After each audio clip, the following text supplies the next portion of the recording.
Jibril kemudian turun, diperintah Allah, Jibril, turun temui Muhammad dan Abu Bakar itu. Kenapa Abu Bakar sampai seperti itu? Lalu Jibril turun menemui mereka berdua dan bertanya kepada Rasulullah Shallallahu Alaihi Wasallam, Nabi Muhammad, kenapa Abu Bakar itu bisa seperti itu? Katanya malaikat Jibril. Malaikat Jibril tidak langsung kepada Abu Bakar, karena memang perintah Allah itu kepada malaikat Jibril, tanyakan kepada Nabi Muhammad.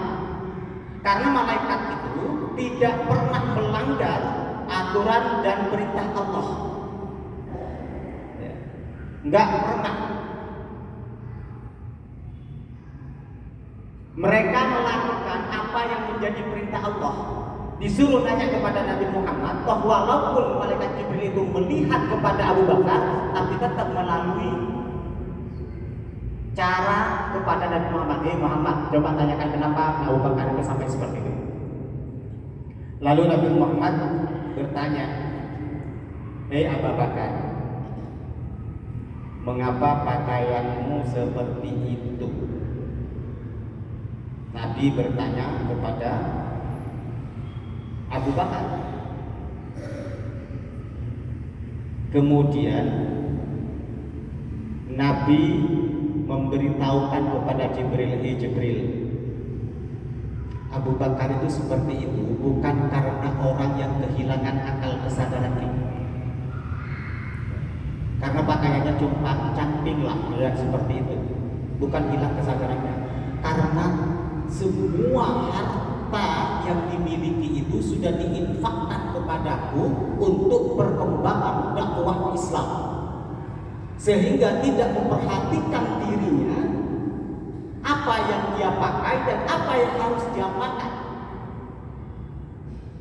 Kalau begitu, kata Allah langsung melalui malaikat Jibril, tanyakan kepada Abu Bakar, apakah Abu Bakar berbuat seperti itu rela dengan kemiskinan yang seperti itu?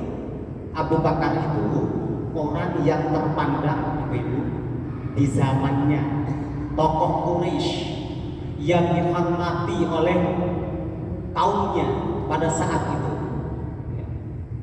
Namanya bukan Abu Bakar. Ada yang tahu namanya, Bu? Pasti tahu, cuma lupa aja.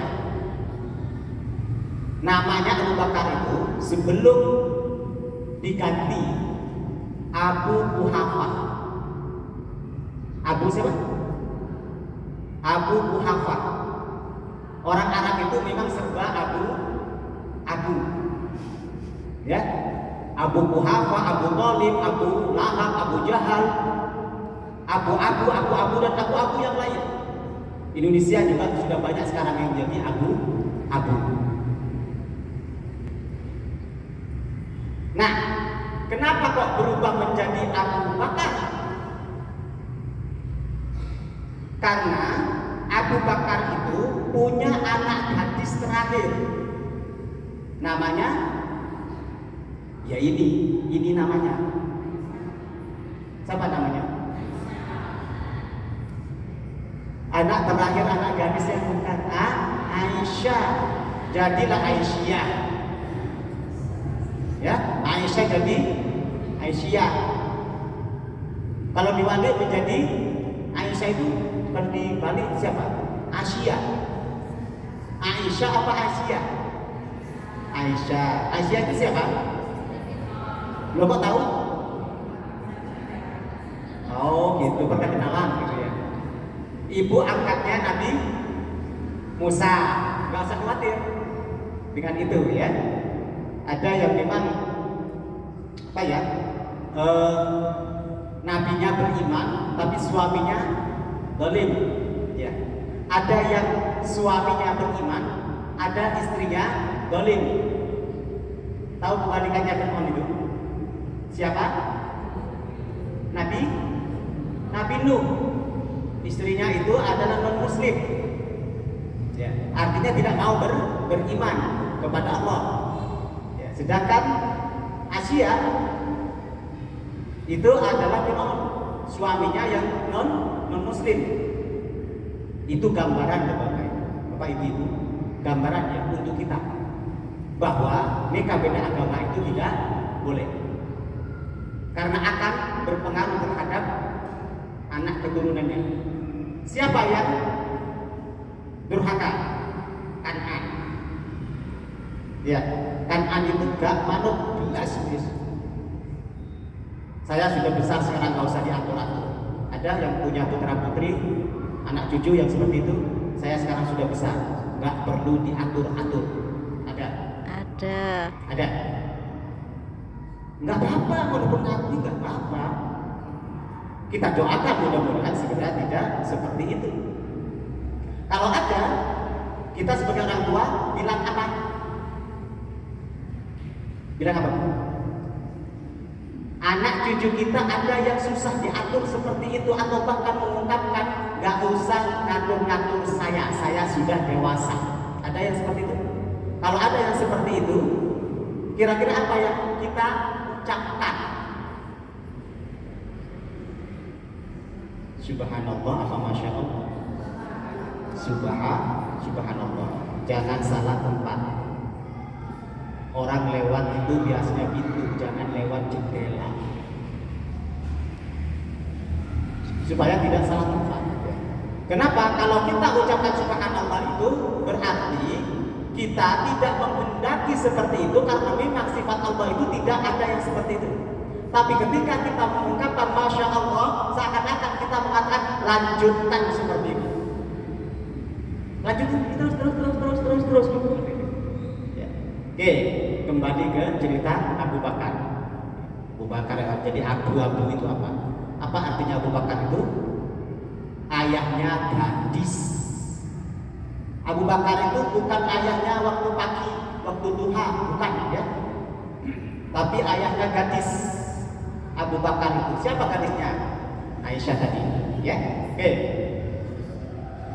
Dan ini kemudian disampaikan kepada Nabi Muhammad oleh Jibril, ada titipan salam dari Allah untuk Abu Bakar, karena sudah rela Abu Bakar itu menginfakkan hartanya untuk kepentingan dakwah Islam.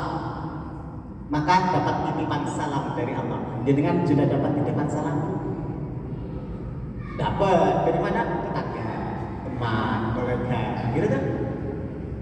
Abu Bakar nggak tanggung-tanggung, ya, dapat titipan salam dari Allah Subhanahu Wa Taala. Karena apa? Bisa ditangkap tadi? Karena apa? Karena sudah merelakan hartanya untuk kepentingan dakwah Islam, sampai-sampai dirinya itu tidak terawat. Kalau di malam misalnya, khususnya di tengah-tengah Ibu Aisyah ada yang seperti itu, kira-kira komentarnya apa? Kira-kira komentarnya apa? Nggak ada yang komentar, nggak mungkin kalau tidak berkomentar, ya. Tetapi ibu harus ingat loh perjuangannya itu, Jo. Sampai wafat tidak punya tempat tinggal. Dalam sejarahnya itu tidak punya tempat tinggal. Semua hartanya itu diperuntukkan untuk dakwah. Lebih dari itu, kemudian ada orang yang tidak mampu ditampung. Sampai-sampai wafat tidak membawa harta atau tidak meninggalkan harta. Tidak meninggalkan harta. Dan harta gak pernah dibawa dari siapa. Gak usah percaya, karena harta itu harus dibawa mati. Buktinya hartanya Abu Bakar itu dibawa mati. Kemana hartanya? Diinfakkan. Berarti nilai infaknya itu dibawa sampai akhirat nanti. Gak usah percaya dengan berbahasa seperti itu. Misalnya jangan mati-matian mencari harta gak dibawa mati. Itu kan pikiran orang yang gak suka menginfakkan hartanya. Ya, harta itu ya dibawa mati, gitu ya.